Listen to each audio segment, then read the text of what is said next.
Kalau dapat title-nya, oh, sudah.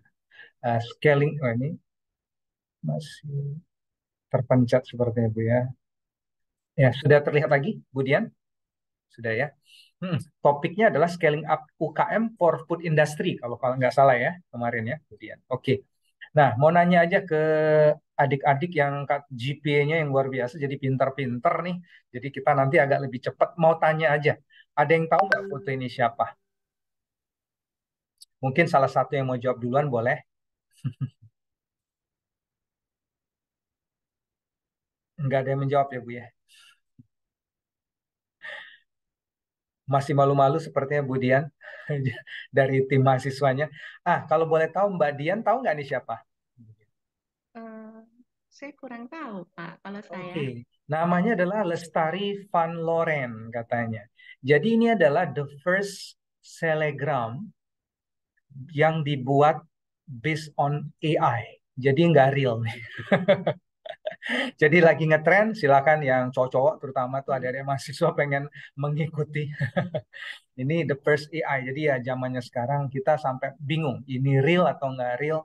That's iya, the challenge in the current situations gitu ya.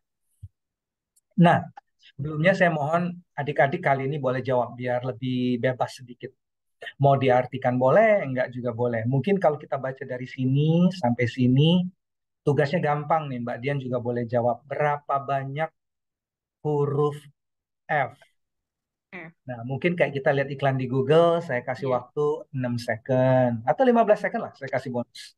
Mulai dari sekarang. baik. 1 detik, 5 detik, 10 detik,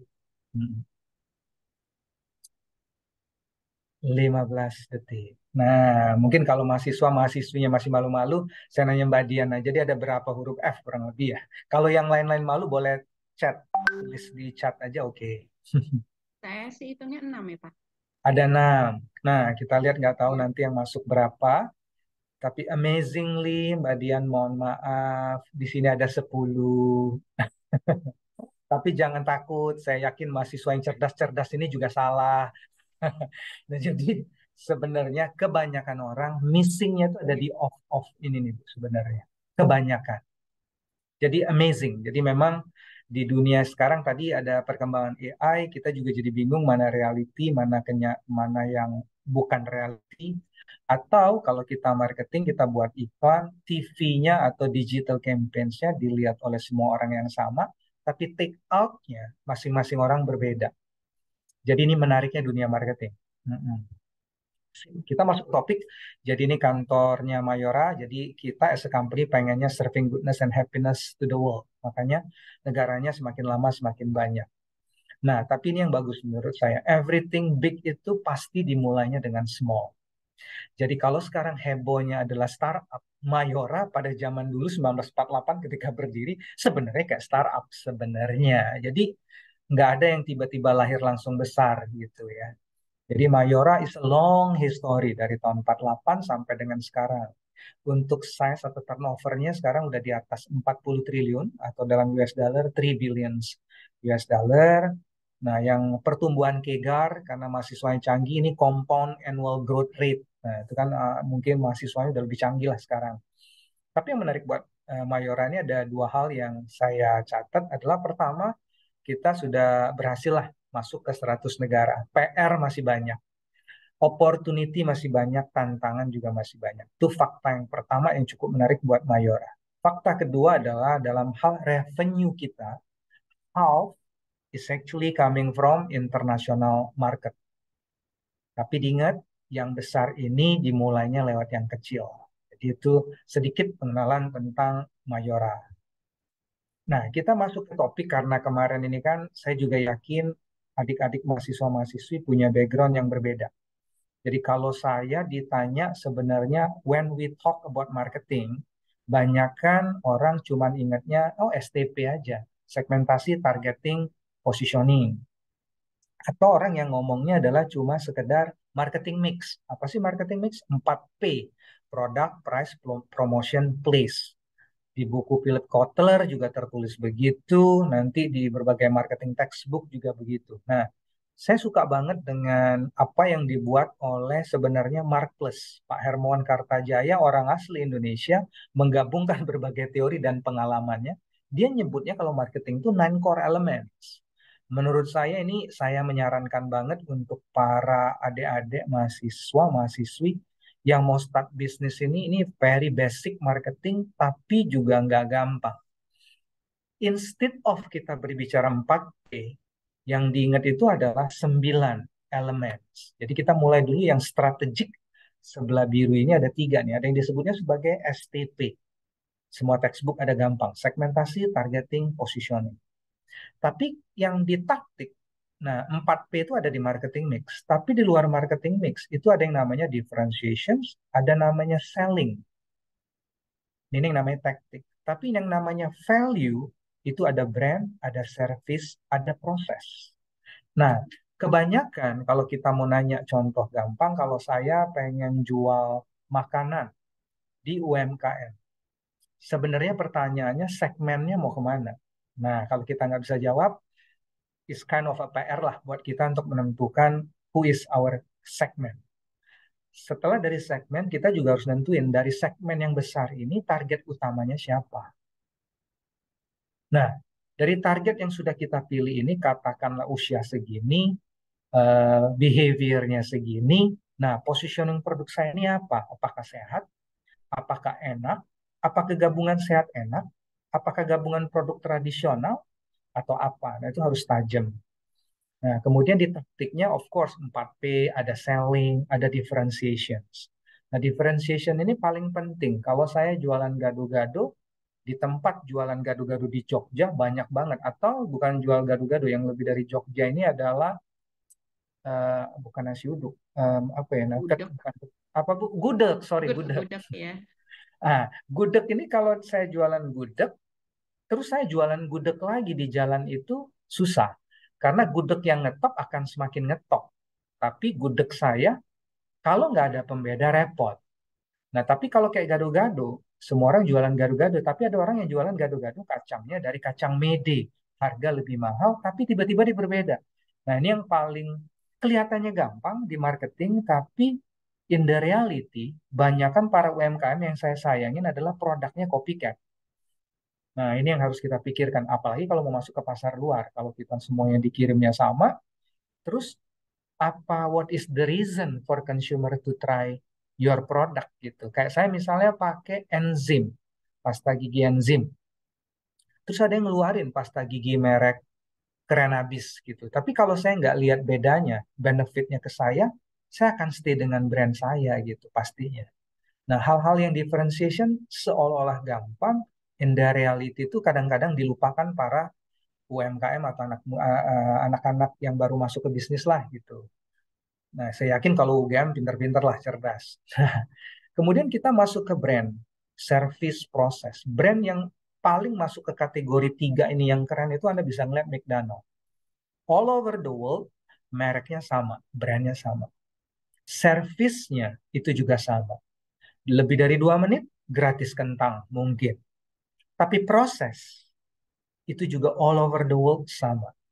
Dia di sini disebutnya sebagai enabler. Tapi kalau brand adalah value indicator. Nah, kalau Anda dan Bapak dan Ibu lihat ini, kesannya 9 ini simple. Tapi bagi saya yang menariknya adalah kita berbicara tentang pasar global tapi juga pasar Indonesia. Nah, sekarang kita kasih contoh McDonald. Brand, service, proses itu bisa global. Dalam arti brand saya bisa sama, service yang saya tawarkan sama, proses yang saya tawarkan bisa sama all over the world. Tapi when it comes to segmentasi, targeting, positioning, bisa beda. Di luar negeri mungkin McDonald terkenalnya adalah untuk makanannya adalah burger. Tapi orang Indonesia mau makan burger susah. Nggak ada burger aja, kita lebih ke ayam goreng, ada nasi. Nah, jadi segmentasi orang yang dituju pun could be different antara yang di regional sama yang di Indonesia.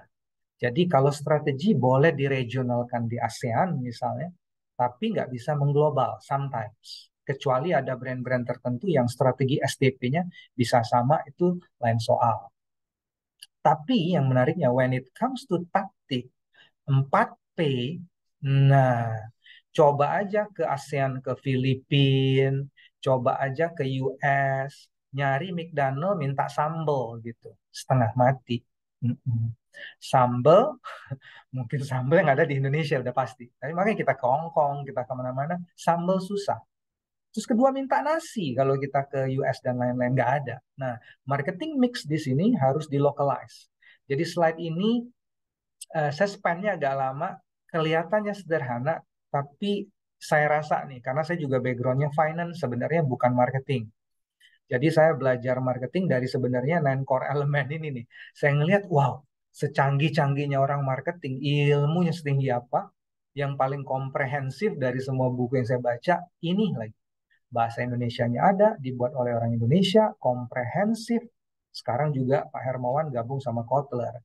Jadi ini sudah cukup lama, tapi bagi saya still valid dan analisisnya bisa kaya banget. Jadi kalau ada pertanyaan boleh saya pause, kalau enggak saya stop. Nah, hari ini kita akan bahas satu persatu. Oke gitu Budian ya, boleh ya. Semoga masih on tune, nggak ngantuk nih mahasiswanya atau mahasiswinya. Nah, kita masuk ke pertama nih. Dari yang 3 biru ini kita masuk ke segmentasi. Segmentasi ini sebenarnya ini in a simple word, kalau kita ngelihat textbook complicated banget. Apa sih yang maksud dengan segmentasi? Saya suka kalau di bukunya Markopus dia sebut sebagai how you see the market creatively. Jadi kalau saya mau buat segmentasi populasi total Indonesia, saya bisa belah. Saya mau targetkan berdasarkan geografi, cuma di Jogja aja, atau saya pengen demografis, target ke mahasiswa aja. Atau saya mau psikografis lebih tinggi lagi. Ke orang kayak Ibu Dian, tapi gaya keren, gaya hidupnya keren, mungkin psikografis sudah mulai masuk. Wanita yang berani, take a risk, psikografis. Kalau dulu ada majalah namanya Cosmopolitan, nggak tahu sekarang ada atau enggak. Nah, berikutnya ini adalah perilaku. Bisa jadi adalah peristiwa, loyalitas, itu juga bisa menjadikan segmen yang kita tuju. Oh, saya pengen ke orang yang perilaku mau makanan yang cuma sehat. Atau target ke individu. Tapi dengan berkembangnya marketing dan dunia segmentasi di sini, kadang-kadang ada yang kita combine. Ada yang bisa geografi plus demografi. Jadi, it's up to us lah sebenarnya, Dian ini, gimana kita melihat market itu secara uh, kreatif. Gojek ketika dibuat dulu Gojek adalah untuk gantiin ojek, tapi berkembang banyak banget ke payment, terus lagi berkembang lagi untuk ke delivery. Jadi this kind of things kalau dia nggak bisa ngelihat segmentasi market secara keren atau dynamic, susah kita untuk maju dan berkembang lebih cepat gitu. Nah ini pentingnya segmentasi. How you see the market creatively. Nah, khusus untuk mereka kita ngelihat kita di sini ada 8 kategori: biskuit, wafer, coklat, candy, cereal, coffee, beverage, instant food. Mie oven masuk sini, teh pucuk, le mineral, torabika, kopiko, astor, beng beng, banyak banget kita. Nah, segmentasi yang paling sederhana di industri kita adalah anak-anak coki-coki, better remaja, dewasa cappuccino. Pertanyaannya, boleh nggak anak-anak makan better? Boleh. Tapi saya menuju segmennya adalah khusus remaja. Kenapa saya pilih segmennya anak remaja? Karena membedakan dengan coki-coki. Jadi ketika dia datang, ketika saya meluncurkan produk, desain packaging, desain iklan, the way we communicate juga berbeda. Jadi tidak tabrak-tabrakan antar SK apa produk yang kita punya. Nah, di sini paling simpel nih sebagai contoh aja, tapi bukan berarti better demografinya cuma remaja, enggak juga. Jadi kita seleksi remaja yang seperti apa. Seperti itu. Jadi ini contoh dalam hal pelaksanaan implementasi. Nah, sudah segmentasi kita masuk ke targeting. Nah, targeting itu adalah dari segmen yang ada. Sebenarnya kita ngeliat yang mana yang benar-benar mau kita targeting. Nah, targeting di sini bisa ukurannya banyak kriterianya. Growth marketnya masih tinggi, competitive advantage-nya ada. Jadi saya misalnya mau masuk ke UMKM, saya buat produk yang berbahan dasar yogurt. Marketnya memang masih kecil, tapi growing-nya tinggi banget. Competitive advantage, saya lulusan apa? Teknik industri, lulusan food tech dari UGM yang keren. Saya ngerti semua tentang yogurt. Mau ambient yogurt juga canggih. Belum ada nih yogurt yang mengandung live bacteria, probiotik yang bisa ditaruh di lingkungan yang biasa. Nggak perlu chiller, nggak perlu pendingin. Mungkin UGM menemukan sesuatu itu. That's my competitive advantage. Competitive situations. Nah, belum ada yang mengeluarkan yogurt yang ada probiotik secara ambient. Mungkin kita masuk di sana. Market size-nya bisa kecil tapi potensinya gede. Nah, ini merupakan segmen yang bisa yang dari segmen yang sudah kita bentuk, kita targetin lebih tajam, kita milih kategori yang mau kita masukin. Nah, contoh targeting. Bank-bank itu, Energen ini adalah produknya untuk anak-anak. Nah, kenapa kita ke anak-anak segmennya besar? Tapi kita ngelihat 5 dari 14 tahun itu sudah ada 45 juta orang. Nah, dari 45 juta orang ini, riset membuktikan 7 dari 10 anak Indonesia kekurangan gizi sarapan. Nah, itu merupakan targeting yang tajam. Dari segmentasi anak-anak, saya menargetkan cuma 45 juta usia 5 sampai 14. Kenapa saya pilih ini? Karena di sinilah pasar yang membutuhkan nutrisi. Nah, dalam hal ini dari Energen. Nah, jadi diingat lagi ada segmentasi, ada targeting, ada positioning. Nah, positioning ini yang paling penting, being strategy. Paling gampang ingatnya adalah positioning adalah being strategy. Sabun kecantikan apa? Lux, satu aja. Eh, Minuman yang ada rasa manis-manisnya, le mineral. Yang daun dari pucuk teh, teh pucuk. Mungkin aja. Jadi mungkin dalam teori marketing bisa panjang banget positioning, tapi at the end itu yang diingat di benak konsumen, that is a good positioning sebenarnya. Nah, when it comes to positioning, saya pengen lagi kasih 15 detik, nggak boleh diambil foto, coba diingat-ingat aja tulisan ini ya, kasih 15 detik. Sambilan izin minum sebentar. Oke, pertanyaannya saya simpan nanti. Nah, positioning statement yang paling lengkap itu kurang lebih mewakili ada 5 variabel. Jadi kan kalau kita berbicara positioning, apa sih positioning textbook itu? Positioning adalah lalalalalala sampai kita juga bingung ketika kita jadi mau buat produk baru kita positioningnya apa ya. Nah, di sini udah dibantu target marketnya siapa, brandnya itu dalam kategori apa, frame of reference itu ketika kita berbicara kopi, kopi instan atau kopi cafe. Nah, itu frame of reference. Kalau berbicara deterjen, deterjen powder atau liquid. Terus kita ngomong, what is our differentiations? Terus apa itu competitive advantage? Nah, inilah yang dinamain positioning statement.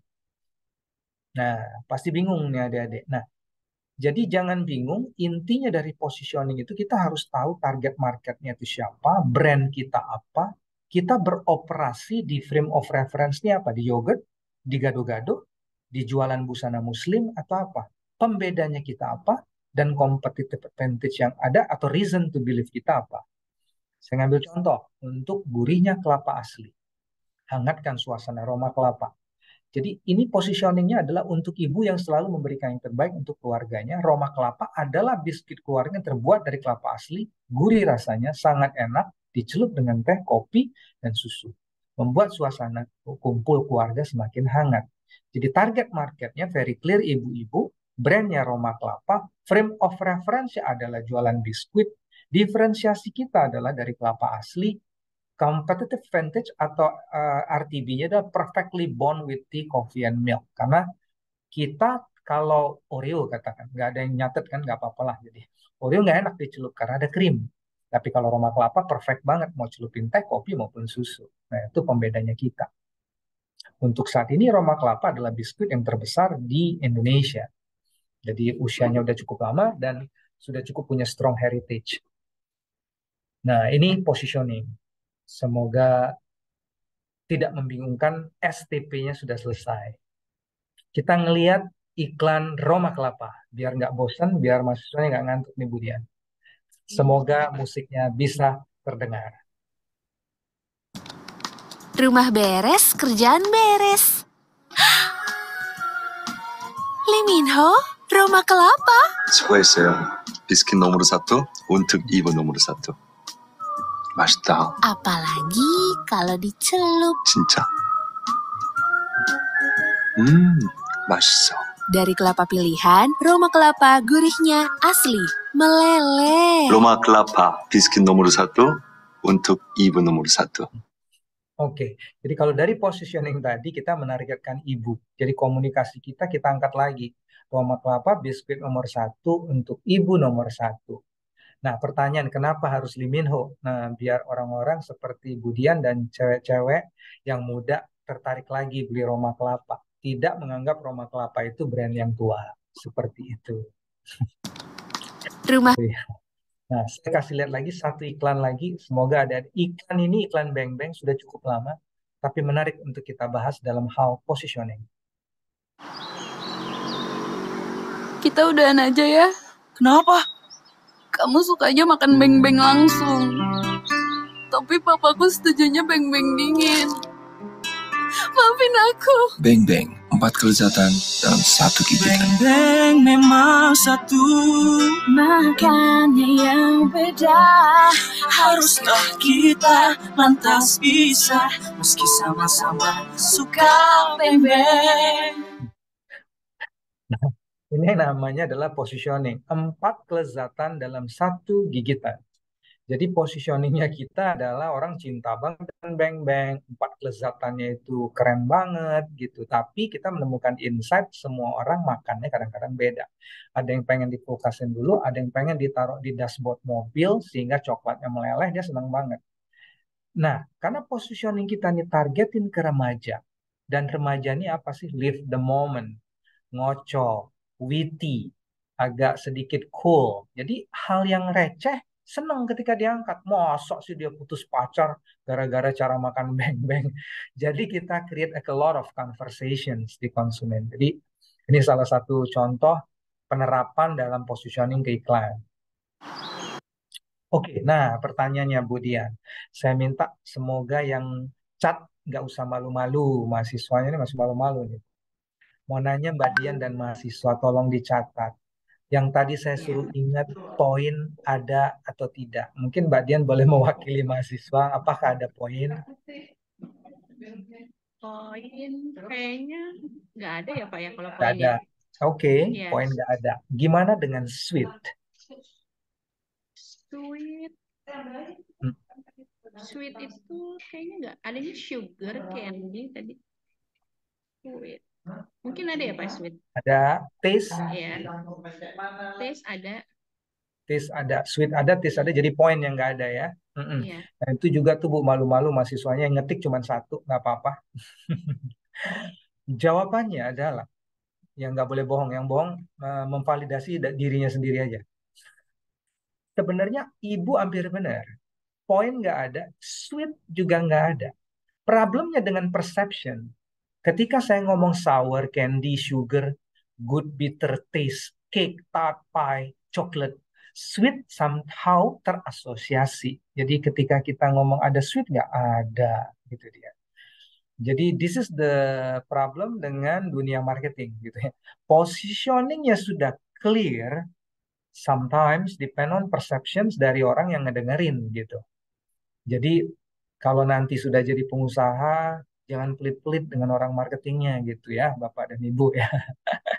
Kerjaan marketing itu susah gitu.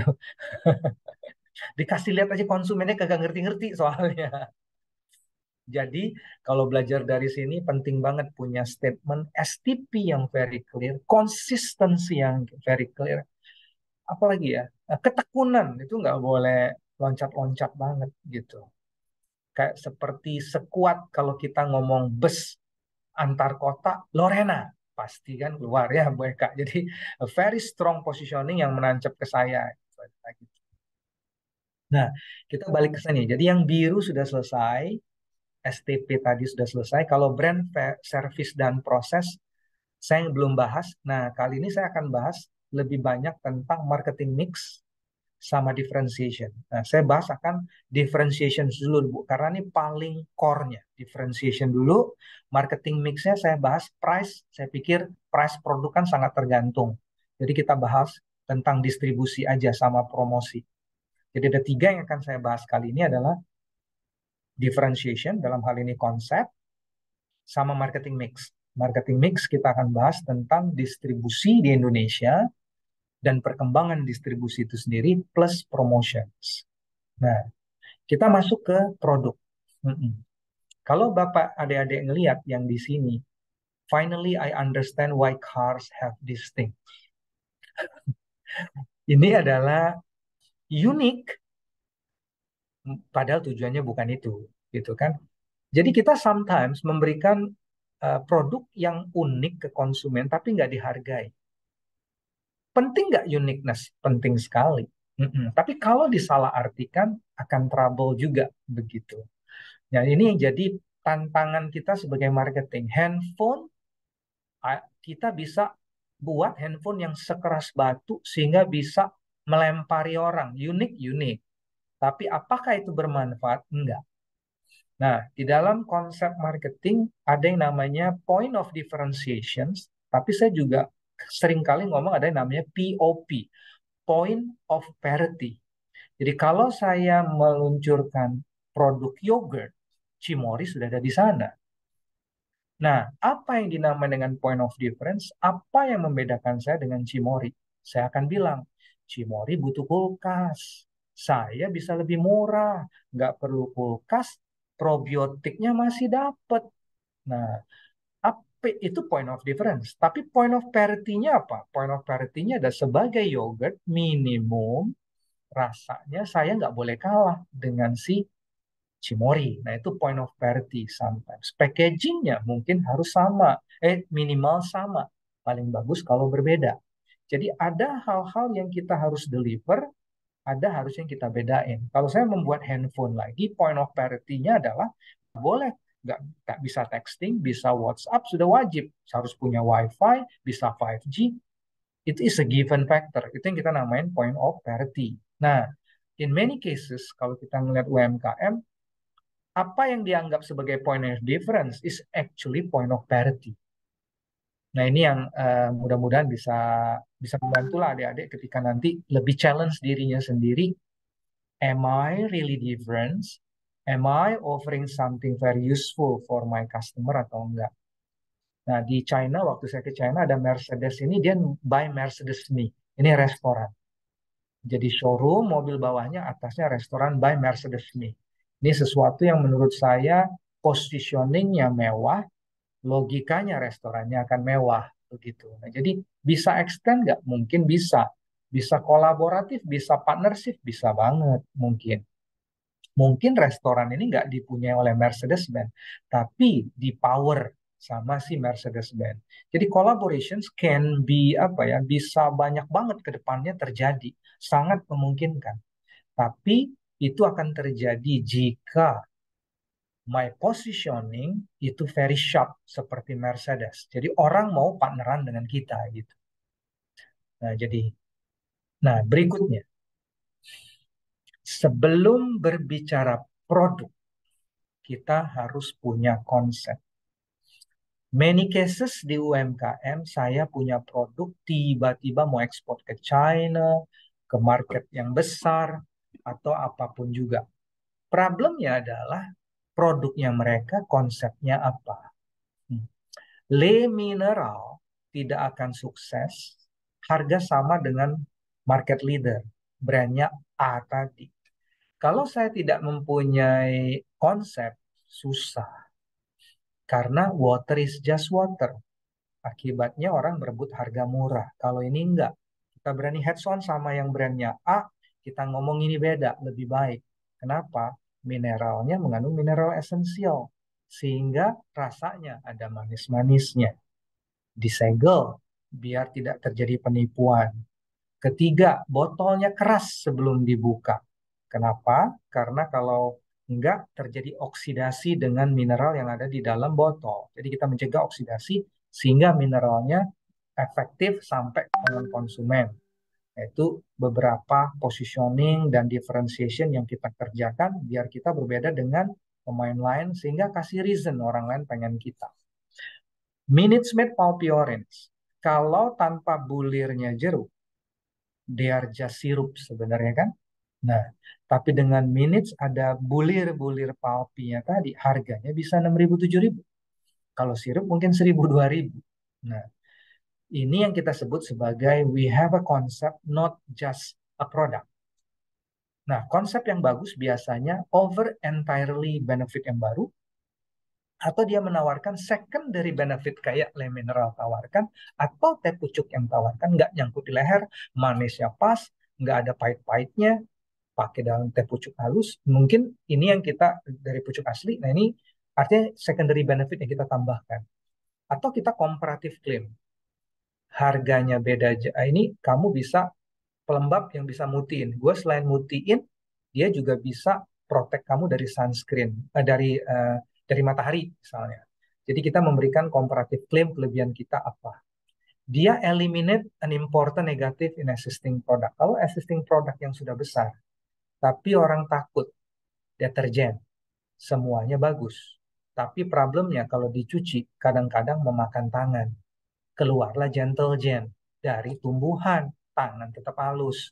Nah, jadi negatifnya kita cut. Over a higher quality product sudah pada tahu pasti.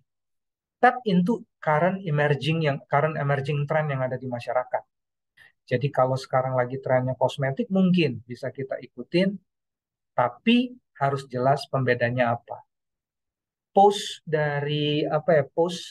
setelah adanya pandemi, semua orang lebih aware terhadap kesehatan. Nah, makanya itu produk-produk yang ditawarkan mungkin lebih banyak bisa diinjek berbagai vitamin. Nah, kalau Anda dari food tech, vitamin itu sebenarnya nggak begitu mahal. Jadi diinjek di produk sangat bagus, tapi adding value, sehingga kita bisa riding the trend yang ada di masyarakat. Atau completely seperti Wings. Pokoknya marketnya sudah besar, aku kasih harga setengahnya. Minute Maid Pulpy Orange 7.000, Floridina cuma 3.000 sampai 3.500. Susu Ultra 4.000 5.000, Milku cuma 3.000. Nggak salah juga. Jadi bermain dengan harga. Tapi is a strategy. Tapi kalau konsep yang jelek itu biasanya benefitnya me too, mengcopy. Unik tapi nggak relevan. Kayak tadi, handphone bisa untuk mukul maling, unik sih, tapi dia nggak relevan untuk kategori handphone. Atau ketika kita melakukan tes, kita menyampaikan uniqueness kita kurang bagus ketika buat konsep. Nah itu problem. Apalagi di komunikasi. Padahal produknya bagus. Ini many cases terjadi di Indonesia. Sebenarnya produknya bagus, uniqueness-nya relevan, tapi dia nggak bisa menyampaikan ke konsumen. Nah jadi kalau boleh pesan kepada adik-adik, challenge diri Anda sendiri, produk punya yang bagus, boleh bangga. Boleh mengatakan kualitas lebih bagus, rasa lebih enak. Pertanyaannya adalah konsep yang ditawarkan apa? Kenapa orang mau beli produk yang dari kita? Nah, problem dengan entrepreneur, mereka believe banget they over the best. Sometimes offering something yang better atau the best not necessarily can win in the market. Karena konsumen just nggak ngeliat gitu, punya konsep yang berbeda. Susah gitu. Bapak dan Ibu punya brand lah, katakan, lebih bagus dari Mercedes. Ya susah mau ngalahin Mercedes gitu kan. Unless menawarkan sesuatu. Contohnya kualitasnya sama persis kayak Mercedes, bisa diuji semuanya, tapi bensinnya cuma 1/10-nya dari Mercedes. Mungkin jadi bagus. Tapi kalau kita sampai nggak bisa menemukan our strong concept, kenapa orang ke kita, nah boleh nggak brainstorming lagi sesama teman-temannya gitu, sampai kita benar-benar pede. Nah, kebetulan kita bahas tentang ini, saya juga pengen ngomong adalah brand. Kebanyakan di UMKM, brandnya itu tidak tersampaikan dengan jelas. Packagingnya yang ada adalah kategori. Contoh, kalau saya jualan kopi, Bapak dan Ibu buat produk kopi. Kopi, jadi namanya adalah kopi aren, kopi gula aren. Tapi janji jiwanya nggak keluar. punya yogurt, namanya yogurt drink. Brandnya kecil, malu-malu. Jadi saya juga bingung gitu, maksudnya UMKM ini kan sebenarnya orangnya pintar-pintar. Tapi when it comes to apa ya? When it comes to brand, mereka kadang-kadang seperti nggak belum peduli gitu. Jadi mengutamakan kategori, which is benar, konsumen harus tahu. Tapi boleh nggak mulai dari awal dipikirkan brand kita ini apa? Karena kedepannya nanti kalau memang sukses, Anda menggedekan kategori, orang lain bisa masuk. Karena brandnya sudah susah. Begitu. Jadi misalnya nih saya ngomong, sereal apa sih? Pasti Energen. Nah, kebayang nggak kalau Energen waktu diluncurkan tuh logonya kecil, kita selalu ngomong sereal, sereal, sereal. Orang lain masuk sereal, dia ambil deh serealnya. Tapi kalau ngomong sereal, Energen ingatnya. Atau Energen, sereal. Jadi brandnya sometimes saya rasa di UMKM bolehlah. Kalau tidak terjadi di Bapak dan Ibu, tolong nanti dibantu mahasiswa-mahasiswa yang keren-keren ini. Kalau mengadvise nantinya suatu saat, diingatkan para pemain UKM lain untuk punya brand yang kuat. Nah, contoh pelaksanaan di Mayora, kita nggak mau nyebut kita ini adalah candy, tapi kita ngomongnya adalah pocket coffee, karena kita adalah gantinya ngopi gitu. Jadi produk ini sudah sukses masuk ke lebih 80 negara gitu, dominating, leading the kategori di dunia nomor satu. Nah, tapi kita ngomong konsep kita ini we are not a candy gitu. We are made from the real coffee extract yang membantu Anda awake atau fokus atau always ahead to make your dream come true. Kalau ngantuk, nggak kehilangan kesempatan. Jadi you can enjoy the coffee anytime, anywhere gitu. Nah, jadi ini konsep. Jadi permen kopi is not a concept. Permen kopi adalah kategori. Tapi kita maunya nyebutnya kita we are not a candy, we are a pocket coffee. Nah, jadi itu tuh yang gimana kita harus pintar-pintar mengejawat apa ya bahasa Indonesianya how to implement lah intinya this kind of perception dan konsep itu apa ya tidak hanya produk aja gitu. Kalau kita jualan busana muslim, apa yang akan membedakan busana muslim yang dijual sama orang lain? Mungkin saya punya busana muslimnya adalah satu custom made, kedua lo beli gue bisa adjust ukuran dan lain-lain. Mungkin pembedanya itu. Plus teknologi baru, kainnya ini bisa nggak bau keringat dengan cuaca yang panas di Indonesia. Compare to the others, mungkin. Iya, harganya sama.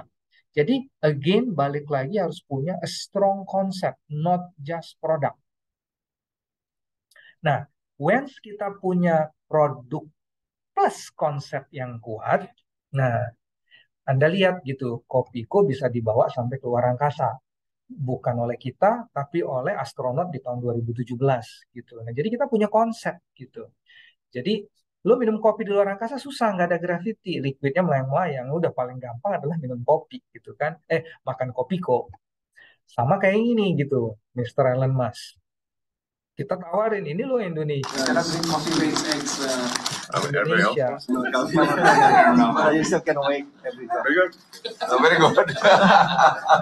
Karena orangnya sangat powerful, Elon Musk makan kopi, karena kita public listed, share kita langsung naik 10% gara-gara Elon Musk. Itu hebatnya Om Elon Musk ya. Nah, Om Elon Musk ini kalau kita jadiin brand, positioningnya very clear. Pengusaha kaya tapi sedikit gila. Tapi dia inovatif, pintar. Nah, itu positioningnya very clear gitu. Nah, itu kita berbicara tadi differentiations. Tidak hanya mempunyai uniqueness, tapi mempunyai a strong concept. Jadi semoga bisa sedikit banyak memberikan pencerahan buat nanti adik-adik ketika mau benar-benar meluncurkan produknya. Nah, untuk menutup seksi di point of difference ini, saya pengen ngomong adalah kita butuh sales and marketing. Sometimes di Indonesia khususnya, mix up yang jualan disebut marketing, yang juga nawarin asuransi kadang-kadang disebut juga marketing. Jadi padahal terutama di dunia FMCG, marketing itu sangat berbeda dengan sales. Bedanya apa sih? Nah, balik lagi nih, menurut saya nih ada temen tapi orangnya sudah meninggal. Tapi dia menurut saya orang Indonesia bagusnya, dia membedakan sales dan marketing itu very simple. Orang sales itu bring the product closer to the consumer. Marketing bring the consumer closer to the product. Jadi intinya adalah sales mendistribusikan ke warung-warung sehingga produk dekat dengan konsumen. Marketing is pull strategy, membawa konsumen datang ke warung. Nah, menurut saya this is the best explanation ever compare to the other buku-buku yang textbook even dari luar negeri. Menurut saya this is very powerful dan ingatnya gampang. Nah, kita masuk ke elemen yang namanya marketing mix. Ada 4P. Saya skip di produk, tadi kita udah bahas, produk harus punya differentiation, not just product. Pricing saya nggak bahas, tapi kita bahas dengan place atau distribution. Nah, kalau kita nanya distribution itu apa sih? Banyak banget lah, bisa baca Philip Kotler, nanti juga banyak ke channel, distribution of, banyak banget teori ini. Adik-adik bisa baca lah menurut saya. Tapi balik lagi, bagi saya yang tadi, sales bring the product closer to the consumer, marketing bring consumer closer to the product. Nah, Indonesia, isu utama kita negara kepulauan. Ongkos logistik mahal. Mungkin Bu Eka lebih paham tentang logistik. Tapi challenge utama adalah gimana kita mendistribusikan ke produk di seluruh Indonesia, tapi dengan efektif. Di situ kurang lebih ada 3,7 juta outlet. Ini problem dengan UMKM dengan Indonesia sebenarnya. Gimana ya produknya harus terdistribusikan? Saya nggak punya sales, saya nggak punya ini. Rumusnya satu, Bapak dan Ibu. Kalau produknya itu tidak mitu, tapi mempunyai strong konsep, orang akan minta. Itu rahasia utama. Jadi tantangan di Indonesia ada 3,7 juta outlet. Di Filipina ada 1 juta outlet. Tapi kalau di Malaysia, dikit banget. Mungkin 100.000 udah cukup. Kita berbicara India, lebih dari 9 juta outlet. Lebih kompleks lagi. Ini tantangan distribusi khususnya bidang FMCG di Indonesia. It's all about distribution game, terutama untuk produk yang harga 1.000, 2.000. Distributions di FMCG, satu kali lagi, banyak model. Ada dari Mayora, kasih ke konsumen langsung, jualan langsung. Ada dari Mayora ke retailer, ke warung, baru ke konsumen. Ada dari Mayora atau principal ke grosir, grosir ke retailer, baru ke konsumen. Ada lagi produser ke agen, wholesaler, retailer, consumer. Nah, inilah panjang jalurnya. Tapi mostly di perusahaan yang sudah established seperti Mayora, mereka operate-nya nggak di sini atau di sini. Tapi dipecah. Kalau untuk modern trade, biasanya dari Mayora langsung ke outlet Indomaret, dia punya central warehouse. Tapi kalau saya untuk sampai ke warung yang ada di Irian, saya biasanya jualan dari produser, kita namanya punyanya sub-distributor. Dari sub-distributor dia jualan ke grosir. Dari grosir ini dijualin ke warung-warung. Jadi panjang, jalurnya nggak pendek. Nah, saya nyampein di sini penting banget karena kayak di kita harus mikirin promosi gimana ya biar wholesaler atau grosirnya mau ngambil barang. Itu selesai, saya harus mikirin lagi. Gimana ya biar retailer itu mau ngambil barang saya. Nah, UMKM kalau mau kasih pengiriman lewat distribution channel, berat sekali. Tapi untungnya sekarang ada e-commerce gitu kan. Nah, kita bahas tentang e-commerce soon. Nah, ini tentang pemahaman jalur distribusi. 3,7 juta outlet plus channelingnya nggak begitu gampang. Tantangannya ada dan harus dipikirkan channel by channel. Nah, when it comes to marketing, promotion, Bapak dan Ibu lihat aja tadinya nih 4P berkembang lagi nih jadi berbagai macam. Ada internet marketing, ada media, ada apalagi di social media. Jadi banyak banget channel-channelnya. Dan sekarang kalau saya mau jualan, bayangin aja, saya talk to 4 generasi yang berbeda. Zenial, Gen X, Millennial, generasi Y, ada Z, ada Alpha. Nah, jadi Anda bayangin ini sekarang. Jadi kalau dianya itu produknya kita itu apa ya, kurang lebih menargetkan ke orang yang sekitar di sini, sebenarnya mereka agak berbeda berbeda tipe gitu Bu, antara Grand X, Grand Y, Gen Z lagi berbeda lagi, apalagi Grand Alpha. Jadi ini menunjukkan balik lagi STP kita harus very sharp mau kemana.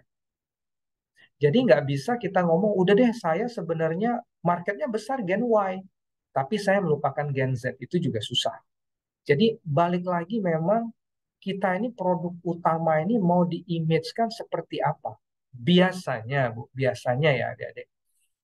Kalau saya menargetkan ke anak-anak, remaja nggak mau. Tapi kalau saya menargetkan ke remaja, anak-anak kemungkinan masih mau. Kalau saya menargetkan ke general cowok, cewek masih mungkin mau. Tapi kalau produk ini cuma dilihat iklannya hanya untuk ke cewek, yang cowok takut. Itu anehnya tuh. Seperti itu pengalaman. Jadi Anda lihat bahwa perkembangan dunia digital ini luar biasa besarnya. Perkembangan teknologi membawa platform menjadi begitu berbeda. Akibatnya, yang putus begini nih, yang cowok ngomong, saya sudah broken up dengan Jim. Really? Gimana dia mengatasinya itu? Katanya dia belum tahu karena Twitter lagi down. Jadi mutusin pacarnya lewat Twitter coba. Jadi ini buat joke aja sih bahwa perkembangan teknologi demikian parahnya. Tapi dari situ Anda akan melihat 70 supplier store gampang banget, 80 distributionnya begini, 90 mulai begini. Anda lihat tahun sekarang e-commerce nongol kompleks sekali. Tadinya cuma kenalan Tiki, sekarang ada GNT, ada si cepat lah, banyak banget. TikTok berubah menjadi TikTok Shop, sekarang ditutup, nanti entah keluar apa lagi, keluar Tokopedia, bla bla bla, banyak banget. Ada Segari atau Segar yang namanya Quick Commerce, ada yang namanya Social Commerce, not only e-commerce gitu. Jadi very kompleks sekarang ini dengan adanya teknologi. Nah, dari situ distribution model aja adik-adik ngelihat bahwa tidak sesimpel seperti yang tadi saya jelaskan ke dunia FMCG. Kita pun terpaksa harus jualan lewat e-commerce gitu. Nah, itu implikasi dalam hal distribution. Tapi untuk UMKM jadi sesuatu yang potensi. Dulu ke China, repot. Nggak ada yang mau jualan produk kita. Sekarang gampang. Selama e-commerce kita nge-reach orang yang ada dimanapun, gampang. Mau jualan ke luar negeri, gampang. Makanya kata Pak Jokowi mendukung banget UMKM harus go regional, bahkan go global. Karena dengan adanya teknologi sangat memungkinkan. Sebaliknya, karena perkembangan teknologi, digitalnya berkembang luar biasa. The way saya melakukan promosi nggak cukup lewat TV. Kita pusing, Kopiko udah 80 negara. Tapi yang nonton TV berkurang. Kita pusing. Harus iklan di Korea, harus iklan di Jepang, harus iklan di Indonesia, di Filipina. Banyak banget duitnya pusing. Coba-coba deh. Ada media baru yang namanya Drakor. Masuklah kita pertama kali dengan Vincenzo gitu ya. Jadi kita lihat iklannya sebentar. 바벨 이것들은 죽지를 않아. 점점 더 부자만지잖아. 어째서? 왜? 저 신사숙녀 여러분, 우리 커피 한 잔 안 할래요? 지금 커피 마실 기분 아니에요. 저도 지금 커피 탈 기분 아닙니다. 예.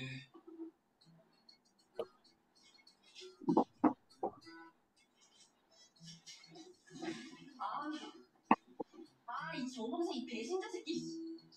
그 새끼 때문에 바울이랑 더 세지기만 하고. 아니 어제 찾아간 김에 피를 치르게 하지 왜? 할부로 치르게 할 예정이에요. 혹시 정범생 일부러 쇼하는 거 아닐까요? 정 내부에 침투해서 모든 비리를 밝혀내려는 대한민국 헌정사상 그런 검사는 단 한 명도 없었어요. 그걸 방어보다 필요 없는데. Nah, Yang pengen saya ngeliatin adalah pertama, kita harus adaptasi terhadap perkembangan digital yang ada. Karena TV aja takutnya nggak cukup. Kedua, when it comes to coffee, kita berbicara tadi konsep. Dia nggak nyebut dia pengen makan permen kopi. Aku lagi pengen ngopi. Terus dia ngomong, lagi sibuk begini lo sempat-sempatnya ngajak kita ngopi. Nah dia keluarin lah kopiku. Jadi is a coffee replacement yang kena. Jadi masuknya itu benar-benar tidak melupakan positioning produk kita sebagai benar-benar apa ya, pocket coffee, bukan permen gitu. Nah ini yang kita coba jaga terus positioningnya dan konsep yang kita tawarkan. TikTok gila lagi. Dari 2021 75 juta. Sekarang tahun lalu April sudah 108. Sekarang mungkin 150 kan. Jadi TikTok ini luar biasa gila. 14 kali average daily time user open apps. Coba bayangin. Kalau sehari ada 12 jam. Artinya tiap jam dia buka TikTok. 110 menit average dia buka apps-nya. Kebayang ya. Jadi luar biasa. Bapak dan mahasiswa ini kan lupaan dia. Sampai lupa pacar kalau sudah main TikTok. Tangannya muter-muter terus ke atas, rolling 15 second, 15 second. Nongol lagi yang namanya TikTok Shop. Yang membuat saya amazed, Anda lihat TikTok Shop ini sekilas sesederhana ini. Bagi saya ini adalah jualan kayak saya waktu kecil kaki lima. Tapi di modernisasi. Di luar itu, dulu waktu dijual kaki lima, dia nggak punya measurement ini. Sekarang dia tahu jumlah penonton, siapa yang beli, siapa yang engage, turun atau enggak. Demi ini turun di sini. Yang orang yang di sini akan ngomong, kasih promo, kasih kode dia. Naikin barang-barang yang lagi promo tinggi. Biar apa? Yang naik, yang nonton atau yang beli semakin tinggi. Semuanya di measure, semuanya dilakukan pada saat itu. Dan Anda lihat, Wajan 9.000 coba. Kan kayak kaki lima. Wajan 9.000. Wajan 9.000. Kita bawain tisu ya. Oke, kita juga bawain tisu. Dekat-dekat, tisu 6.000, tisu 6.000. Tisunya 6.000 dapat 5 pen. 6.000 dapat 5 pen. Ya, ini contoh. Jadi nggak beda banget dengan kaki lima sebenarnya. Walaupun sekarang ditutup, semoga nanti ada yang terbaik lah. Saya yakin pemerintah juga mikirin yang terbaik ya. Dan ada dari TikTok pun pasti akan punya solusi lah saya yakin. Mayora pun kita buat. Nah, jadi inilah artinya perkembangan teknologi memaksa sistem distribusinya berubah. Kita terpaksa juga harus lakukan lewat e-commerce. Beriklan juga harus menggunakan multiple platform. Nah, balik ke e-commerce ada tapinya. Terutama wanita. I love ordering things online because when they arrive, it is like a present to me from me. Kemudian kalau belanja online, barang sorenya datang, paket. Sudah ceria banget rasa hatinya. Wah, paket gua datang. Begitu paket datang, dibukanya seneng banget gitu kan dapat barang. Padahal order sendiri, bayar sendiri. Kesannya tuh kayak dapat hadiah. Gitu. Inilah yang membuat jadi ketagihan gitu. Nah, ini kan tadi kita berbicara bagusnya ya gitu ya Bu ya. Sama adik-adik. Nah, tapi yang jadi isu di e-commerce hati-hati. Iklan. Lepas medianya banyak. Sekarang saya pengen nanya adik-adik menjawablah. Ingat iklan apa pada saat ngeliat YouTube atau any digital di handphone? Pasti susah. Apalagi saya tanya, ingat iklan snack atau biskuit atau minuman, apa yang diingat susah? Betul nggak, Bu Dian? Bahkan kalau saya tanya iklan sampo aja susah ingatnya. Tapi berdasarkan riset kita yang diingat ini, Traveloka, Grab, Tokopedia. Tapi saya tanya, pesennya apa yang pengen di Grab, Tokopedia, Traveloka sampaikan? Wis nggak mudeng. Yang ditanya adalah cuma dua. Oh, ada promo. Oh, ada diskon. Pusing kan? Disinilah yang membuat saya semakin cepat tua. dan nggak bisa tidur. Karena menargetkan mahasiswa-mahasiswa yang seperti di UGM cantik dan cakep, dikasih iklan bayar mahal, wes kagak diinget iklannya kita. Sedih lah di situ saya. Problem utama. Kalaupun diingat mereknya, yang diingat promo, diskon. Sedih. Mm-mm.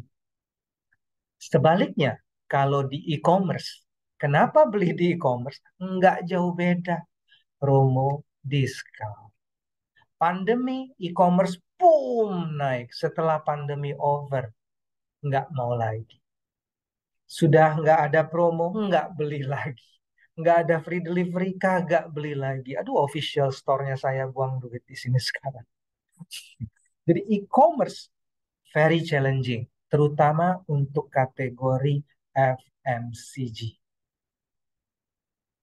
Jadi problem utama di FMCG. Total penjualan FMCG, fast moving consumer good, itu less than 1%. Karena make sense. Ngapain saya beli bank-bank di online? Ke warung, saya beli 1.500. Oke sih ada promo. Masa saya beli 1.500 bayar ongkos kirim 10.000? Masa saya beli bank-bank 30.000? Itu pun udah kebanyakan 30.000. Nggak pernah saya beli bank-bank 30.000. Suruh bayar 10.000, wes nggak mau juga. Jadi hati-hati. Jadi adik-adik nanti ngelihat ketika meluncurkan kategori produknya untuk e-commerce harus dipastikan tepat atau enggak. Kalau susu, popok, pakaian, kosmetik harganya 100.000, 200.000 make sense banget di e-commerce. Tapi kalau kategorinya impulse buying, permen Kopiko, wis boro-boro dilihat sama ibu kan, coba beli, ada nggak yang beli brand-brand Mayora di e-commerce? Sengsara. Kalaupun ada gara-gara promo diskon dan free delivery, itu pun jualannya kecil kontribusinya. Jadi penting nggak channel ini? Penting. Harus ada nggak? Ada. Kenapa? Karena adik-adik udah nggak lihat iklan. Saya kasih iklan di digital, wes kagak diingat. Ya, at least saya adalah di e-commerce, nggak dibeli, tapi visibility-nya ada. PR buat marketing di masa depan. Gimana dengan iklan tadi? Oh, Adidas stres. Iklan gue kagak diinget. Akibatnya saya bermainnya dengan performance marketing. Ngeliat di antar platform e-commerce, ngecekin harga, beli yang paling murah. Jadi jalan-jalan ke Jalan Malioboro mau beli Adidas, ngecekin sepatu saya ukuran berapa. Belinya belum tentu di Nike Store gitu kan. Nanti balik lagi kemana. Jadi inilah tantangan. Jadi Adidas sadar, waduh kalau aku beriklannya model performance marketing, aku kejar orang-orang ini, konsumennya pinter bandingin harga doang. Tapi brand building saya jadi hilang. Nah, jadi dia mulai sadar, dia harus balance antara promosi harga dengan menyampaikan what is their brand, gitu, stand for apa, kekerenan brandnya apa, itu dia nggak bisa dilupain. Jadi digital tadi membuka media, membuka tempat distribusi yang baru, tapi hati-hati, distribusi belum tentu cocok untuk brand kita. Penting nggak? Harus ada, karena e-commerce zamannya nggak bisa kita tanyain perlu atau enggak, gitu. Perlu, tapi sesuaikan dengan kategori Anda dan sadar diri. Paling penting di jualan warung-warung atau memang di e-commerce. Kita masih di warung-warung, itu pun e-commerce-nya masih kita jaga. Jadi itu penting. Dalam hal iklan, jangan juga beranggapan iklan di Facebook murah, iklan di YouTube murah, karena 100 juta bisa. Kalau iklan TV harus miliaran. Betul bisa, tapi garamin air laut enggak. Jadi ini dia nih yang kadang-kadang saya sedih juga. Semua digital agency, semua agensi yang keren-keren, langsung go hajar digital. Tapi investmentnya tuh jadi nggak berbuah gitu. Boleh nggak trial and error? Boleh banget. Disitulah kelebihan di channel digital ini. Jadi harus kita banyak trial and error. Nah, akibatnya nih buku yang bagus banget kalau saya boleh menyarankan, silahkan didengerin, ada yang namanya di YouTube Peter Field sama Les Binet. Dia menunjukkan fakta bahwa aktivitas membangun brand itu takes time. Tapi kalau performance marketing, potong harga dan lain-lain ini, naik salesnya cepat, tapi at the end nggak akan naik secara total. Akibatnya company akan ngelihat saya lakukan promo aja, karena salesnya naik kok. Kalau saya melakukan brand building, begini aja. Akibatnya habis gini setahun ini, kita coba lagi, promo lagi. Karena ngeliatin ininya sepotong-sepotong, brand buildingnya sepotong-sepotong. Tidak seperti kalau Anda ingat brand kita Roma misalnya.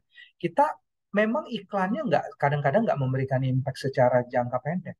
Tapi jangka pandang, oh ingat di Celup Teh tadi, oh Lee Min Ho tadi. Nah kita harap long term brandnya ini ada. Jadi performance marketing yang diagung-agungkan digital agency penting nggak penting. Tapi harus dikombin dengan yang namanya long term brand building tadi. Semoga itu. Nah, jadi slide terakhir adalah solution siapa? Bagi saya memang untuk UMKM, untuk ke TV pasti agak susah karena TV miliaran. Nah, kalau boleh kasih saran berdasarkan pengalaman, kalau bermain digital harus dipikirkan MIN, M-E-A-N. Satu, harus meaningful. Meaningful di sini adalah yang mau ditaruh di YouTube, di Facebook, di Instagram, di TikTok, punya meaning atau enggak? Atau cuma promo produknya kita, konsumen pasti lewat. Bapak dan Ibu udah tahu. Kalau main TikTok, main Instagram, tangannya gini aja, seret, seret, seret, seret, seret, cepet banget gitu. Jadi kita harus menawarkan sesuatu yang meaningful. Meaningful ini bisa lewat humor, kayak kalau kita ngeliat beberapa yang dibuat oleh Gojek, lucu ya. Oh, edukasinya nyentrik ya, kita nyebarin lewat WhatsApp. Atau dia benar-benar punya meaningful membantu lewat tips. Kayak kalau kita ke Instagram sekarang banyak banget kita ngelihat ibu-ibu buat pir dikukus katanya hilangin batuk lah gitulah. Kita terekspos, oh ada meaningful juga ya. Jadi dikombin dengan tips-tips mungkin. Nah kedua harus engage. Nah namanya engage ya problemnya kalau Bapak dan Ibu ngelihat semua brand yang ada di Instagram ataupun di TikTok ketika dikomenin nggak ada yang ngebales. Padahal di sosial media itu paling penting jaga engagement lewat cerita maupun respon adminnya gitu. Di e-commerce sama, kalau customer service kita nggak bales, nilai skor kita juga bintangnya akan berkurang kan. Appropriate, jadi harus mentang-mentang digital iklan di digital itu murah, creating posting itu murah terserah saya, tapi juga harus appropriate. KOL-nya mau harus appropriate. Spendingnya harus appropriate, ceritanya harus appropriate, duit yang dikeluarkan nggak boleh nanggung. Nah itu boleh agensi bisa bantu. Kalau duitnya terbatas ya kita pilih geografinya, jangan hajar semua Jawa, mungkin Jogja dulu. Karena di internet, dunia digital ini kita sangat bisa menargetkan orang yang hanya ada di Yogyakarta. Setelah itu nggak boleh lupa yang namanya numbers. Nggak ada, problemnya adalah di TV kita udah punya guideline 400 GRP, 300 GRP, share of voice, tapi di digital tuh susah. Akibatnya yang diukur oleh agensi adalah engagement, impression, tapi mean nothing gitu kalau Bapak dan Ibu ngelihat. Raffi Ahmad bisa aja itunya Raffi Nagita 70 juta user, tapi kita lihat video yang dibuat average-nya cuma dilihat 1 juta. Untuk FMCG susah banget gitu. 1 juta. TV 15-20 juta gampang zaman dulu. Jadi kalau saya mau nge-reach 10 juta, saya harus nyari 10 juta orang yang kayak Raffi. Biaya digitalnya sama lebih mahal. Ini yang kadang-kadang orang agensi nggak ngelihat gitu.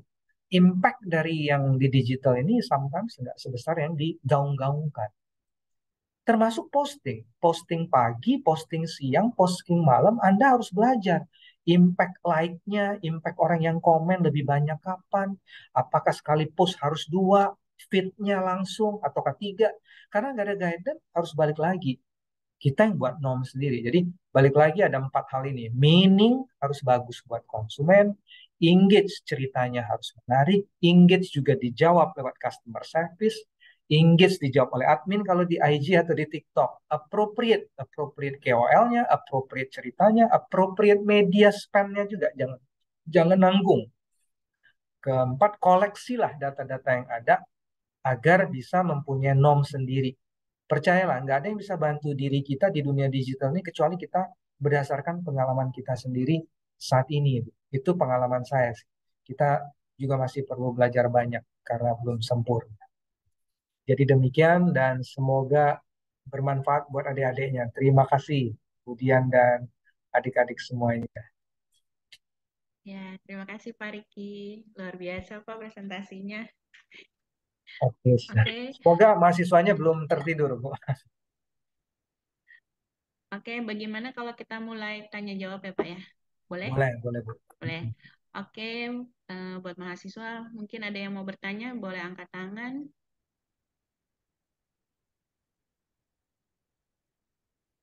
Ayo, siapa yang mau Nggak bertanya perlu mungkin? malu-malu gitu, Bu ya. Mas Andika, Mas Gusmon, Mas Rehan, Mbak Dava, biasanya suka nanya nih.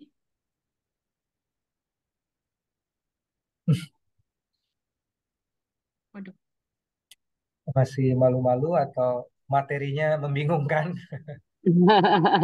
Kalau ada yang bingung, WK monggo masih nih. ada di sini. iya. Ya, masih Pak, masih. Kalau ada yang membingungkan, boleh tanya sama Pak Riki, mana yang mungkin kurang jelas, apa yang perlu bisa dibantu, mungkin ada tambahan informasi, monggo Mas, Mbak semuanya yang hadir di sini nih, anak-anak muda. Silakan, silakan. Masih mencerna deh, Mbak. Masih mencerna. Iya, iya. Mereka Lucu, bilang masih Bu. mencerna Masih katanya. mencerna. Saking hebatnya nih Pak, presentasi Bapak. Ini pengalaman, Bu. Memang digital ini apa yang susah-susah gampang, WK. Jadi masih Iya, belajar benar. juga kita. Sama-sama mesti belajar ya Pak.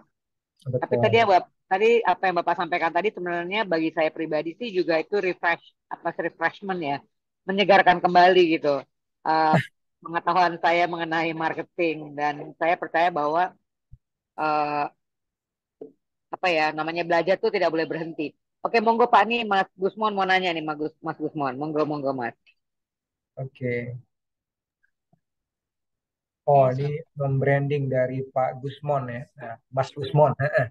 Ada nggak kegagalan? Oh, banyak sekali, Pak. Campaigns kita banyak sekali yang sebenarnya nggak begitu jalan, tapi di konsumen belum tentu ngeliat.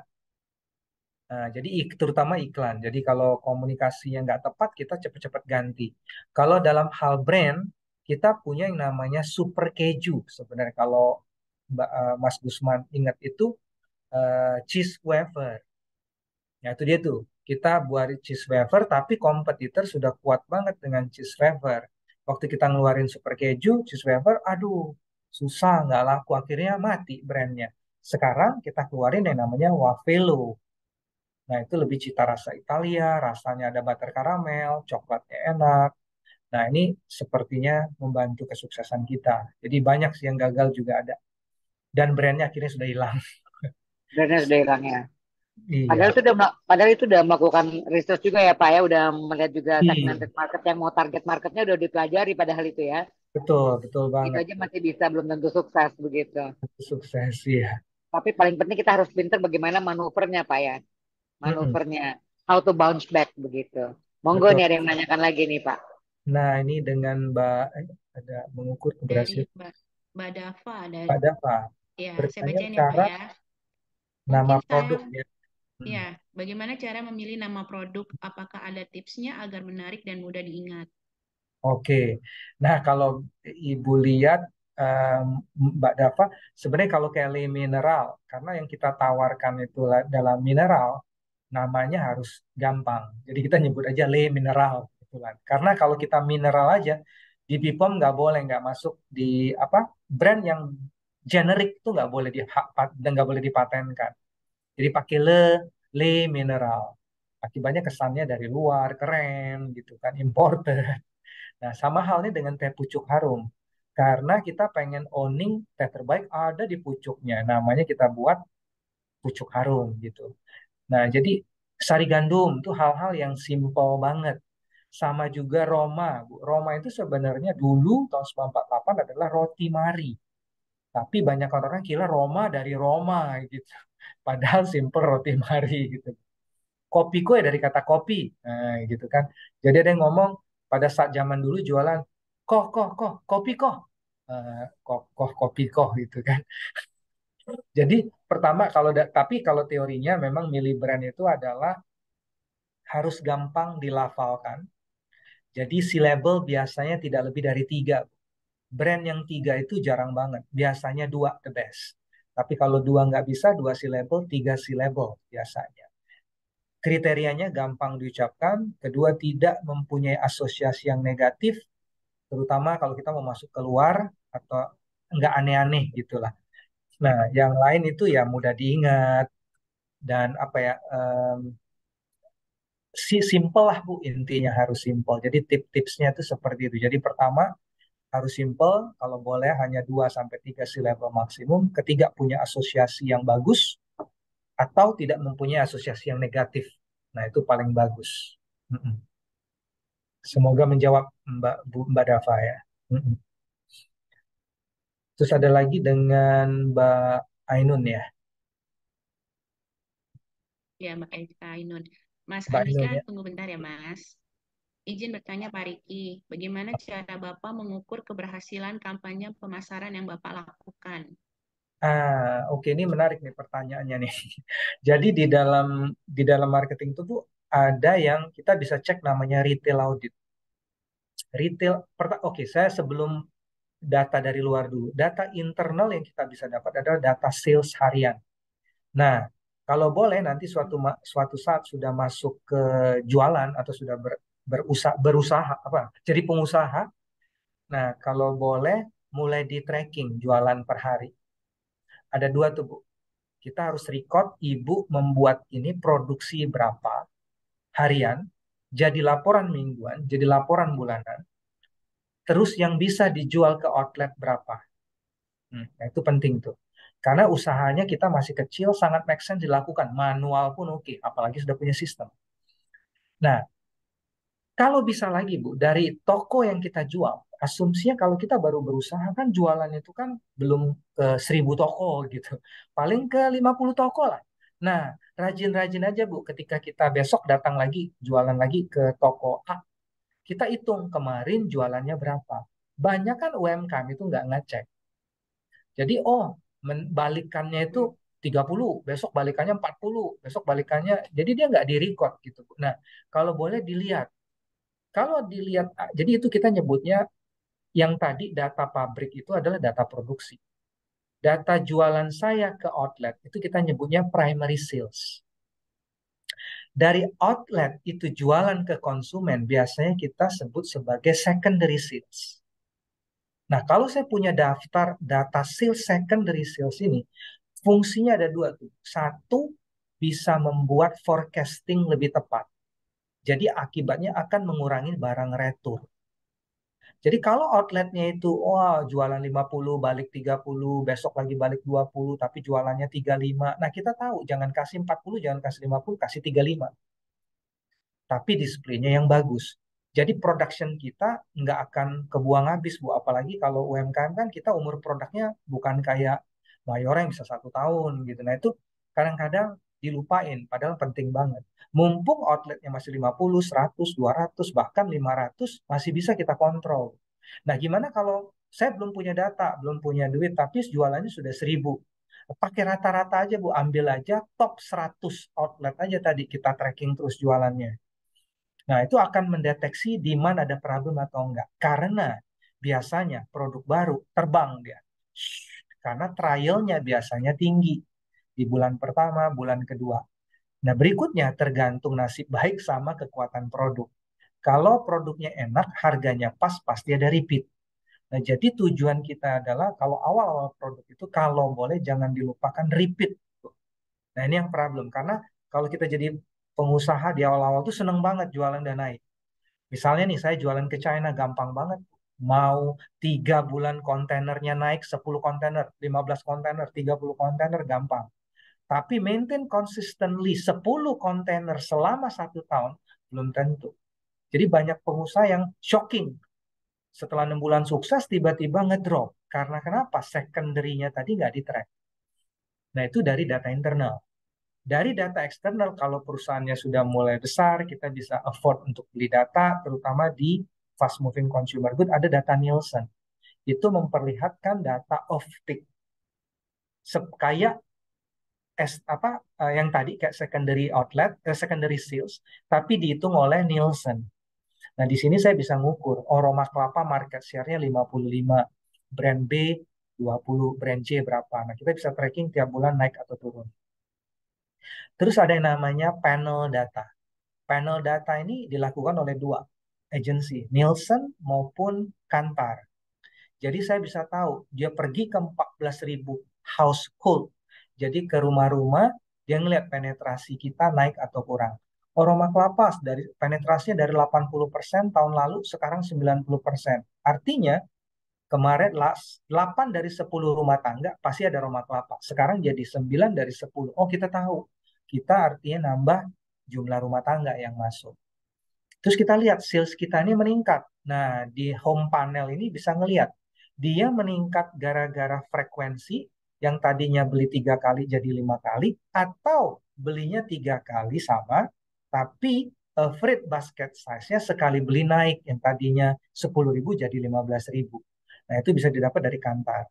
Jadi beda Nielsen tadi market share, kalau Kantar penetration bisa mencakup frekuensi sama basket size tadi.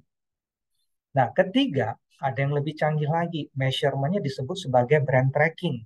Nah, brand tracking ini adalah brand-brand besar kayak Roma, biasanya kita cek, Bu. Jadi ke 500 sampai ke 1.000 responden setiap bulannya.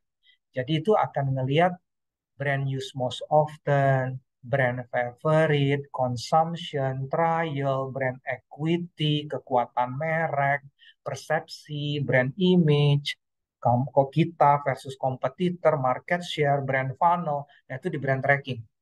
Nah, semoga nggak bingungin. Jadi ini lebih ke arah metrik yang kita track ke konsumen. Kenapa itu penting? Biasanya di brand tracking kalau share-nya pelan-pelan turun, biasanya akan impact ke sales. Maksudnya turun ini apa? Kita ngelihat trial 1 month kita turun terus. Nah itu harus sooner or later sales akan kena impact. Market share akan kena impact. Jadi kalau retail tadi ada ngelihat performance kita versus market, berapa market share. Kantar tadi ngelihat performance how good we are di industri, di rumah tangga tersebut. Brand tracking ngelihat respon konsumen dalam melihat brand kita. Jadi 3 hal ini dikombin. Perlu beli 3-tiganya nggak? Sometimes nggak perlu, tergantung brand size. Dan tidak semuanya perlu beli penetrasi. Tapi namanya market share diperlukan semua orang. Pertanyaannya, saya kan baru UMKM. Market share menurut saya nggak begitu penting, Bu. Kalau masih baru start awal. Tapi mulai dilihat.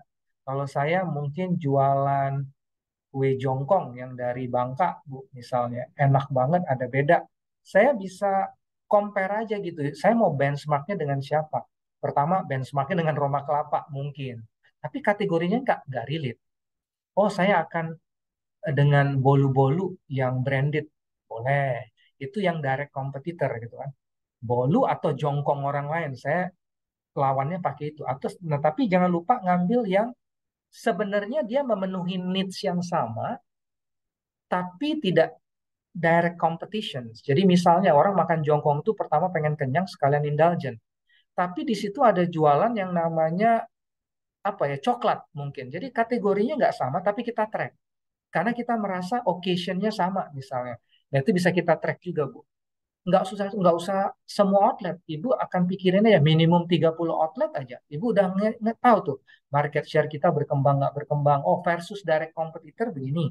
Versus indirect competitor begini. Jadi balik lagi measurement-nya banyak tapi semoga nggak membingungkan. Kalau membingungkan lupakan yang terakhir, Bu. Nielsen, Kantar, brand tracking jangan diambil pusing. Ambil yang tadi aja data internal, dicek dulu per outlet.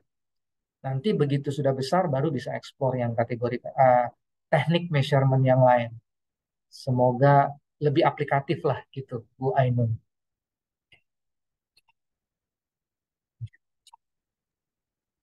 Mbak ini udah cukup jelas?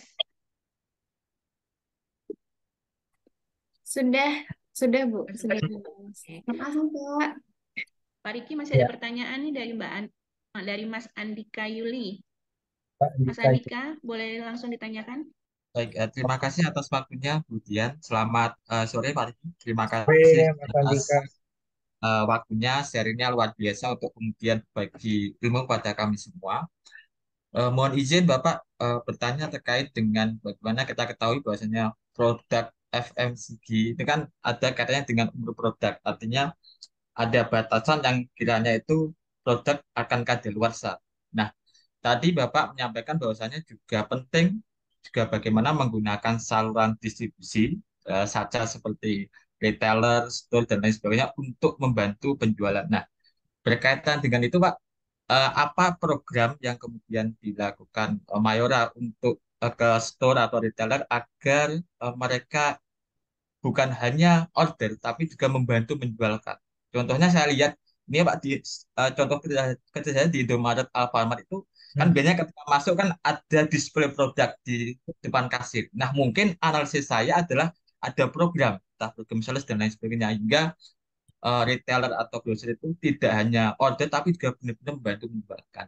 Nah yang kedua adalah bagaimana garansinya ketika memang order itu tidak sesuai dengan demand. Artinya masih ada produk return. Apakah itu nanti dikembalikan dengan free biaya atau nanti ada misalnya dealan dengan pihak retailer atau grocer untuk uh, problem tersebut. Terima kasih. Oke, pertanyaan yang bagus nih Mas Andika. Jadi yang pertama tadi berkaitan dengan program apa agar retailernya mau ngejual gitu ya. Banyak banget. Jadi di channelnya kita, terutama FMCG ini ada dua. Ada yang kita sebut sebagai general trade, itu yang warung-warung. Ada yang namanya modern trade yang tadi seperti Mas bilang, Indomaret dan Alfamart. Nah, benar banget tuh. Kalau di modern trade cenderungnya lebih gampang. Saya dealnya nasional, implementasi bisa di semua Indomaret. Tapi harganya mahal. Bisa jadi bayar display, yang tadi Mas bilang, begitu datang ngelihat display di depan. Begitu ada lagi kasir, itu kan nawarin, Mas kalian mau nggak teh pucuknya nih? Lagi ada promo gitu kan. Nah, itu juga termasuk promo. Jadi banyak metode display, program taruh iklan di TV-nya di warung di sana, sama ditawarin oleh kasir di sana, atau program bundling atau potong harga itu bisa biasa dilakukan di modern trade. Nah, gimana dengan kalau dia retailer? Nah, retailer ini biasanya kita lakukan kalau produk itu baru, kan biasanya rencengan. Nah, bisa jadi tergantung objektif. Kalau saya pengen orang warung yang tadinya belinya cuma satu renceng Torabika, pengen jadi dua renceng Torabika, saya bungkusin aja dari pabrik, kita buat kontainer. Jadi satu kontainer langsung isi dua renceng. Nah, ketika ke outlet, wah warungnya seneng dapat kontainer. Jadi dia belinya dua renceng. Nah, itu namanya increase basket size dari yang beli di retailer. Atau satu renceng aja, tapi kita pengen yang belum jualan jadi jualan. Kita jualan creamy latte. Satu renceng kasih sendok Korea gitu. Jadi dia beli. Nah, itu berbagai tips promosi yang kita lakukan di retailer. Tapi problemnya adalah program ini bisa makanya disebut sebagai push strategi. Nah, ini perlu diimbangi dengan yang namanya pull strategi. Jadi push ini lebih banyak dilakukan orang sales. Nah, pull ini dilakukan oleh marketing. Nah, tugas marketingnya adalah buat iklan. Belilah better sekarang, walaupun harganya naik ke 2.000, sekarang lagi ada promo loh, buy one get one. Siapa tahu kamu gosok di dalamnya ada consumer promo. Itu salah satu pull. Kedua, iklan TV yang keren. Jadi buat create a pull juga. Atau produk baru kita lakukan sampling. Itu disebut sebagai pull strategi. Nah, jadi harus balance. Jadi kalau nanti Mas Andika punya bisnis, jangan melupakan program biar retailer ngambil, tapi mikirin juga barang yang nyangkut di retailer biar tidak retur harus diapain. Nah, itu paling penting. Khususnya di FMCG, khusus brand Mayora, karena kita mungkin sudah long established company, kita tahu returnya itu nggak akan banyak. Most likely barangnya itu usianya setahun, tapi karena cepat turn off, makanya dia disebut sebagai fast moving consumer good. Jadi dia tidak boleh lebih dari 6 bulan, biasanya sudah finish. Jadi rolling terus kita. Jadi retur sesuatu yang bukan jadi isu di FMCG yang harganya 1.000, 2.000 kayak kita. Tapi akan jadi big issue dia seperti di jualan sari roti. Nah, itu berat banget karena umurnya pendek, didorong jualan ke kampung-kampung, kalau nggak habis, nah dia harus bingung karena usianya begitu pendeknya. Tapi mereka punya sistem sendiri, punya ada penampungan lagi. Jadi punya berapa hari produknya diapain, mungkin dikasih diskon. Lewat berapa hari lagi, mungkin diskonnya lebih panjang lagi. Sampai produk itu nggak bisa dipakai lagi, dijual sebagai pakanan ternak. Jadi mereka udah punya sistem ke belakang untuk meminimalisir kerugian daripada retur. Nah, kasus di kita, gimana kalau terjadi retur? Bisa jadi tidak semua produknya laku. Kadang-kadang warungnya ada di jauh banget gitu, Pak. Di pelosokan Sidoarjo masuk lagi misalnya. Nah, itu mau nggak mau, kalau memang pada saat kita kunjungan, kita tarik barangnya itu atas eh, ke, kerugiannya ada di kita. Kita bisa ganti dengan produk baru. Karena nggak banyak, Mas. Kalau banyak, biasanya kita proaktif adain promo sebelum dia expire. Gimana dengan modern trade? Biasanya modern trade jarang retur kecuali Lebaran. Nah, sirup-sirup itu tuh yang di boom di Lebaran, display gede-gedean. Retur tuh biasanya strategi dari prinsip potong harga yang dalam. Setelah Lebaran masih dipotong biar barangnya habis. Kalau sampai barangnya masih tersisa, akan retur. Balik lagi ke prinsip. Nah, itu tanggungannya di kita memang. Jadi makanya bagi saya, terutama brand baru, nanti suatu saat dilakukan, boleh nge-push, tapi diingat, gimana ya biar barangnya keluar. Semoga membantu Mas Andika. Terima kasih Pak Riki atas jawabannya sangat membantu sekali. Ya, Ya. terima kasih. Ya.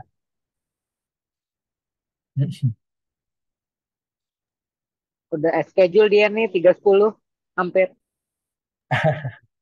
38, ya, ya. Oke, mungkin pertanyaan terakhir, apakah ada nih? Mungkin? Oh, ada nih satu. Oh, panjang sekali. Oke. Mbak, Mbak Silmina mungkin bisa langsung bertanya aja nih, Mbak. Coba wajahnya dan on cam dan suaranya, Mbak.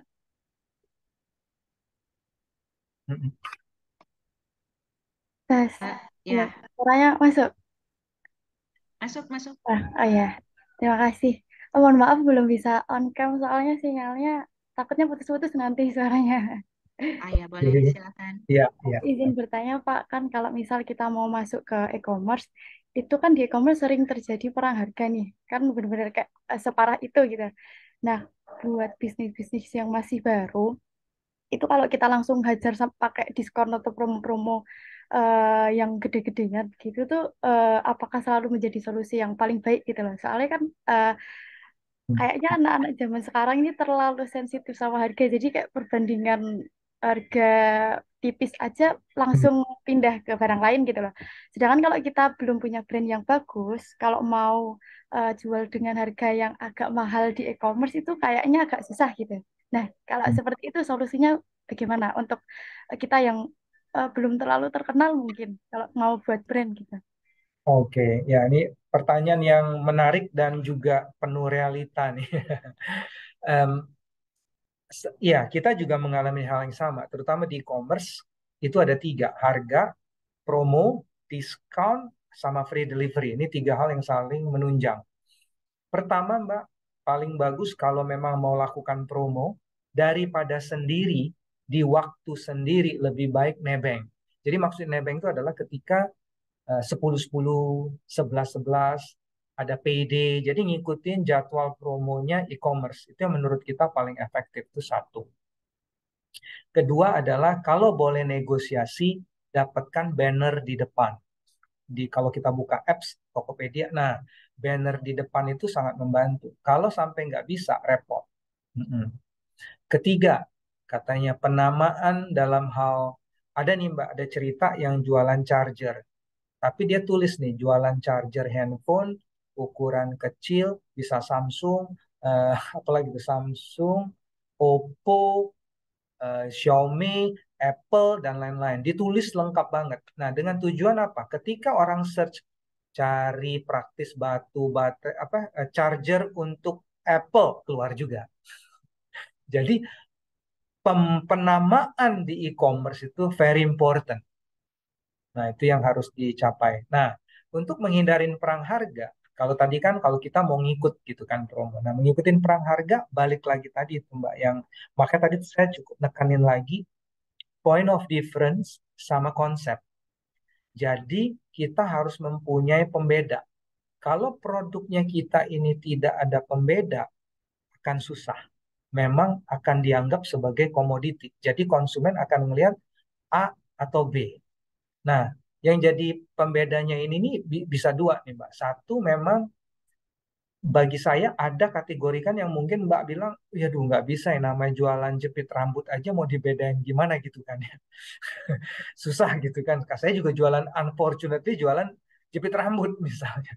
Nah, jepit rambut ini nih apakah boleh dikemas dengan berbeda? Satu.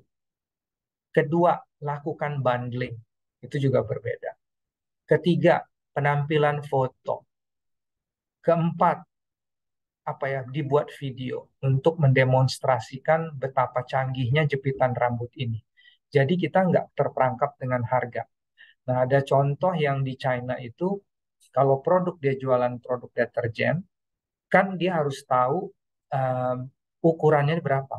Oh, 30 kali 40 kan bingung konsumen. Jadi dia akan difoto, dipegang produknya, ditaruh di bagian sini. Jadi dia akan dapat bayangan atau pakai tangan. Nah, itu salah satu contoh yang memberikan kemudahan clarity bagi konsumen untuk memilih itu.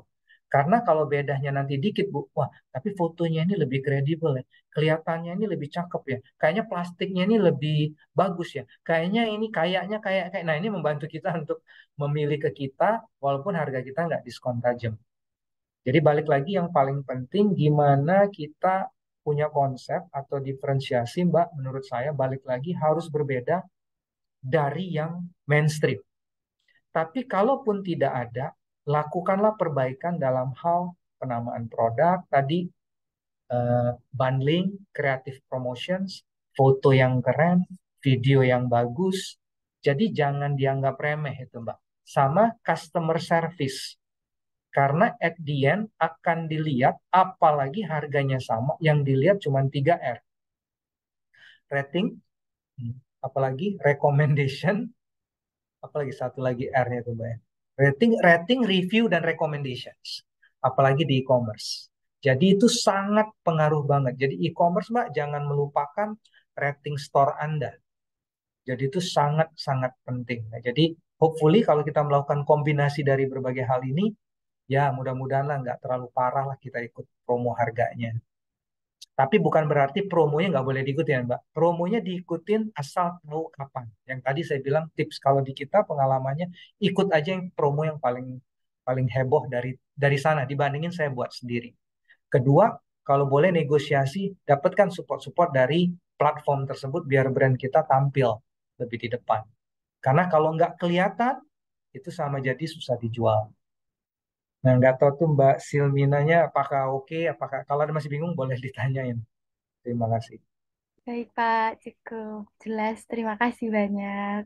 Iya. Oke, terima kasih Pak Riki. Kayaknya waktunya sudah cukup ya Pak ya, udah 3.15. Mungkin Bapak ada agenda lain mungkin ya. Terima Kami kasih. dari BIK dan dari UGM mengucapkan banyak terima kasih. Dan mohon maaf Pak, kita ada paper mingguan nih Pak. Bapak apakah sudah menyiapkan papernya mingguannya Pak? Untuk paper mingguan Bu, sebenarnya saya sih ini nih mau menawarkan sebentar. Kalau enggak, kalau oke nih Bu, mungkin mereka bisa buat atau perlu saya share lewat ini ya. Iya, boleh. Sebentar ya Bu, saya coba ngeliat ini ada yang biar slide-nya nggak salah.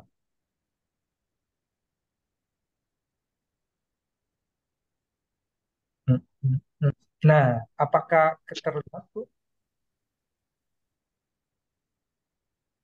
Sudah terlihat Mbak Dian? Nah, kalau memang mau ada special assignment bagi saya, bagi mereka, mungkin create a simple marketing plan. Jadi marketing plan ini isinya cuma 3. Lakukan SWOT analysis, atau strength, weaknesses, mungkin kalau mau untuk lihat marketnya yang ada. Terus mereka membuat segmentasi, targeting, positioning, sama mereka buat marketing mix. Produknya mau gimana, distribusi mau kemana, harga mau kemana. Jadi nggak terlalu kompleks bagi saya. Brand kategori, nah saya mau nanya Mbak Eka, Bu Dian, biar lebih applicable, mereka bisa create brandnya mereka sendiri, atau dia mau pakai brandnya Mayora juga up to them gitu. Jadi lebih praktikal dan lebih bermanfaat mudah-mudahan. Gimana Bu Eka, Mbak Dian kalau setuju? Oke. Cocok Mungkin Pak, cocok. Cocok ya. Oke, mudah-mudahan sesuai ya.